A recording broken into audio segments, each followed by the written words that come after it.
Ambassador Naomi Reyes stood at the center of the Concord Spire, the great glass amphitheater, where 212 species sent their representatives to argue, trade, and occasionally beg.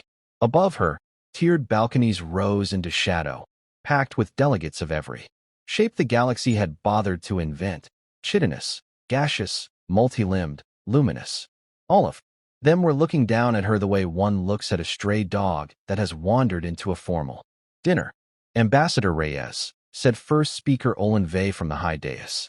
His voice rippled through translation fields in 200 languages at once, but the meaning came through the same in all of them. We have already decided, and you will not like it. The Concord has reviewed the Skarn Hegemony's claim against your colony of New Helvetia. The Hegemony's survey logs predate your settlement by 11 years. Their claim is, regrettably, valid under interstellar precedent. Naomi kept her face still.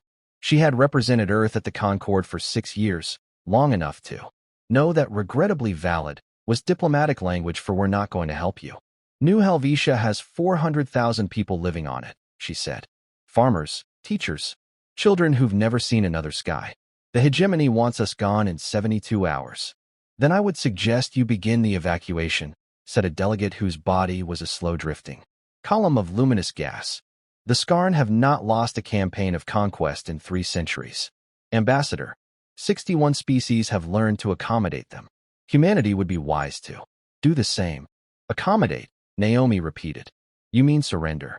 We mean survive. First speaker Vey said, not unkindly. Your species is young here. You have no exoskeleton, no venom, no claws worth the name. The Skarn are warrior-born there. Carapace alone can shrug off small arms fire. This is not a fight humanity can win. It is a fight humanity should not attempt. The chamber doors slammed open before Naomi could answer. The sound alone made 3 delegates flinch. Through them strode Warlord Threx Core, nearly 3 meters of black-plated Skarn, twin mandibles clicking faintly as he walked. He did not wait to be acknowledged. He never did. Ambassador, he rumbled, planting himself in front of her, dwarfing her by half his height. I came myself to hear your surrender. It seemed only proper, given how short your species history with us has been. There is no surrender, Warlord, Naomi said, looking straight up into his compound eyes. Humanity is not leaving New Helvetia. A ripple of murmurs ran through the gallery. Threx tilted his head, mandibles parting in what might have been Skarn amusement. You have no armor, he said. No venom. Your soldiers are soft-skinned things that bruise if you grip them too hard. I have read your military files. Your ships are slow. Your guns are toys. You've read our files, Naomi said. Have you read our history? History does not stop a railgun, little human. No, she agreed. But it teaches you how to aim one. Threx laughed, a dry, clattering sound like stones in a tin drum, and turned to leave. At the threshold, he looked back. 72 hours, Ambassador. After that, my fleet takes New Helvetia, with or without survivors. I almost hope it's without. It would make a better lesson for the others. When the doors closed behind him, first speaker Vey leaned forward. Ambassador, please. Reconsider. No species has ever made the Skarn bleed for ground they wanted. Then they'll be the first, Naomi said. She drew her comm unit and spoke into it without lowering her voice. This is Reyes. Tell Admiral Okonkwo to authorize cold harvest. Effective. Immediately. What is cold harvest? Vey asked. Naomi looked at him, and something in her expression made the delegate beside him quietly shift his seat back. It's what happens when you tell a species that has spent 10,000 years fighting itself that it isn't allowed to fight back. Admiral James Okonkwo received the order aboard Earth Defense Command and did not hesitate. Begin cold harvest, he told his staff. Show them what's underneath. 3 days later, the Skarn invasion fleet, 41 warships under Warlord Threx, dropped out of FDL above New Helvetia, expecting the same thing they always found: silence, surrender, an administrator pleading on a view screen. Instead, they found nothing. No hails answered. No defense fleet visible. Threx, irritated more than alarmed, ordered a single warning shot fired at the colony's capital, a show of strength meant to end the matter before it began. The plasma bolt never landed. A lance of coherent light rose from the surface and burned it out. Of existence 100 kilometers up. That power output is not in the human files, his sensor officer said, voice tight. Before Threx could respond, alarms tore through the bridge. 22 human gunships, running cold and dark, peeled away from a nearby debris field where they had drifted, engines. Silent, for 6 hours. They didn't form up. They scattered and opened fire from a dozen directions at once. They fight like vermin. Threx snarled, watching his ships try and fail to track the erratic human formations. No discipline, no honor. It didn't matter. A Skarn cruiser went dark, hit by a slug of solid tungsten that had punched through shields built to stop energy weapons and never expected a chunk of metal moving at orbital velocity. Then another ship struck a hidden minefield seeded weeks earlier and vanished in a flash of white. Then a single small craft, accelerating hard toward Threx's flagship, refused to fire at all until it slammed into the shields and detonated as a miniature sun, a fusion warhead packed into a hull no larger than a shuttle. They turned their own ship into a weapon, someone whispered. By the time Threx ordered the retreat, 9 of his 41 ships were dead in space. As the fleet limped toward the jump point, a transmission cut across every channel. A human officer, calm, almost bored, filled the screen. This is Commodore Sarah Lindqvist, Terran Coalition Defense Force. Warlord Threx, you came expecting surrender. Instead, you learned the first thing about fighting humans. We don't fight pretty. We fight to win. This was one colony. We have 81 more and an entire fleet. You haven't met yet. Come back, and we'll introduce you. Sovereign Isara, ruler of the Skarn Hegemony, watched the footage from New Helvetia for the 4th time and said nothing for a long while. When she finally spoke, her mandibles clicked. With barely restrained fury. 9 ships. 9, to a species we called soft. They do not fight with honor, sovereign, Threx said, head bowed. Mines. Ambush. A ship. Used as a bomb. Weapons we have never seen. Then we erase the embarrassment, Isara said. Gather the grand swarm. All of it. 230 ships. We will take Meridian Station and remind the galaxy what the Skarn are. 3 weeks later, the largest Skarn fleet assembled in 2 centuries arrived at the edge of human space. Admiral Okonkwo watched their approach from Meridian Station, humanity's largest colony outside the Sol system. 231 vessels confirmed. Admiral, his tactical officer reported. Are we ready? Every platform armed. Minefields deployed. Evacuation complete. The special packages are in position, sir. Okonkwo had fought in 3 wars before this one and buried friends in all of them. He knew, with the calm certainty of a man who had seen his species at its worst, that humanity did not lose wars fought for its own front door. When Sovereign Isara's face appeared on the channel, her tone was pure contempt. Human, Admiral, you have 1 hour to surrender Meridian Station, or every soul in this system dies. Sovereign, Okonkwo said evenly. You don't yet understand what you started at New Helvetia.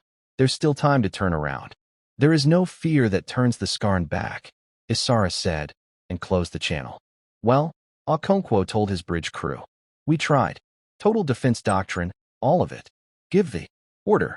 What followed lasted 19 hours. The Skarn pushed through a minefield seeded with tactical nuclear charges, losing ships before they ever reached weapons range, and kept coming. Anyway, until human defense platforms armed with antimatter warheads opened fire and 3 Skarn dreadnoughts ceased to exist in flashes brighter than the system's star. Cyber warfare teams burrowed into Skarn shipboard networks mid-battle, blacking out weapons and life support on a dozen vessels that drifted helpless while human gunners picked them apart. And throughout it all, every Skarn channel was flooded with recordings, human battle hymns, footage of the hegemony's earlier losses, and one transmission, repeated over and over in flawless Skarn, that made even Threx's officers go quiet. You have never lost a war in 3 centuries. Do you know why? Because no one ever fought you like they meant it. We have. We are humanity, and we have spent 10,000 years perfecting the worst thing a species can perfect. War. Now you'll see what that looks like. When it was over, 94 Skarn ships were gone. Meridian Station still stood, scarred but whole, and human reinforcements were already arriving. Sovereign Isara, reading the casualty report aboard her flagship, said nothing at all. Commodore Lindqvist did not let the Skarn regroup. Within a month, human strike forces were hitting fuel depots, shipyards, and supply convoys deep inside hegemony territory, fast, surgical, gone before a response fleet arrived. The Skarn, who had never fought a war beyond their own borders, found themselves fighting one inside them. They have blockaded 3 colonies. A Skarn commander reported to Isara. Food and medicine cannot get through. Our people are starving, Sovereign. This is not war, Isara hissed. This is butchery without honor. With respect, Threx said quietly, it is exactly the kind of war they warned us they fight. Sovereign, I have studied every record of human conflict we could obtain. They call it total war, using every weapon, every resource, to make it impossible for the enemy to continue fighting. They do not care about glory, only about winning. The breaking point came when Lindqvist's strike force struck the shipyards orbiting Skarn Prime itself, visible, in daylight, from the hegemony's own capital city. It was a diversion. While Threx's defense fleet engaged Lindqvist's ships head-on, a second human force tore through the orbital facilities from the opposite side, unopposed, and reduced 3 centuries of shipbuilding infrastructure to drifting wreckage. Warlord, Lindqvist transmitted as her ships withdrew, you fight well. Your people fight with honor. But tell your sovereign, if she doesn't end this, the next strike isn't on the shipyards. It's on the capital. We have weapons we pray we never use. End this before we have to. Threx returned to the throne room and, for the first time in his life, told his sovereign the truth. She did not want to hear. We cannot win this, sovereign. They do not fight for glory. They fight to survive, in a species. Fighting to survive does not stop until the threat is gone, or it is. They have already shown restraint by not striking the capital directly. That restraint will not last forever. Isara was silent for a long time. Then, for the first time in 300 years of Skarn history, she bowed her head. Contact the human ambassador. Tell her we wish to negotiate. The neutral station of Haven 7 hosted the peace talks a week later. Sovereign Isara sat across the table from Naomi Reyes, Admiral Okonkwo, and Commodore Lindqvist, with first Speaker Vey mediating, visibly relieved the war was ending and visibly confused about how. State your terms, Vey said.